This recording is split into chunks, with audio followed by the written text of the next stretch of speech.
नमस्कार दोस्तों, मैं डुग्गू आज आपके लिए लाया हूँ डॉक्टर इन ऑफ लैब्स। इसमें हम देखेंगे east India company versus Jhansi की रानी। उस टाइम क्या होता था, मतलब सारे देश मतलब एक साथ होते थे। जैसे कि पाकिस्तान अपने देश में आता था, नेपाल आता था, भूटान आता था, बांग्लादेश आता था, श्रीलंका आता था, ये सारे देश आते थे और ये सब मिलकर बनाते थे अखंड भारत।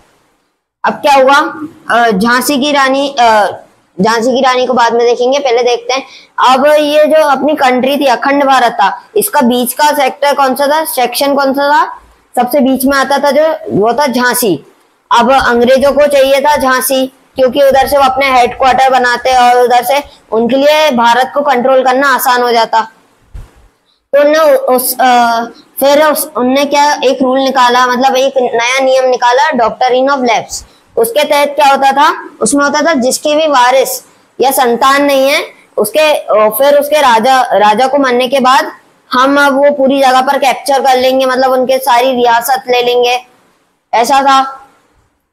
तब क्या हुआ, झांसी की रानी का एक बेटा था, उनका नाम क्या था, दामोदर राव नेवालकर।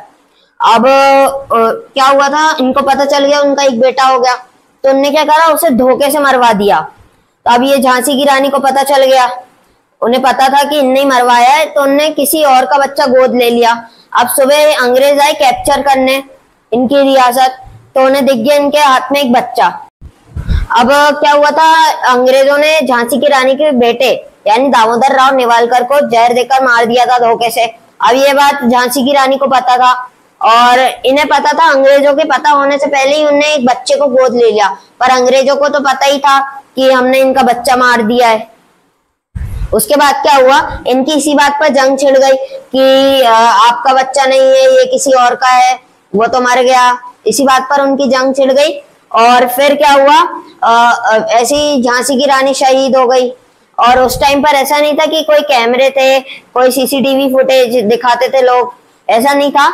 इसी बात पर उनकी जंग छिड़ी और झांसी की रानी शहीद हो गई। और इसी जंग को यानी कि इसी पूरे टॉपिक यानी इसी जंग को क्या कहते हैं, रिवॉल्ट ऑफ 1857। और ये कहानी खत्म होती है। और ऐसी और मजेदार वीडियो के साथ बने रहिए हमारे चैनल पर। Bye bye, thank you.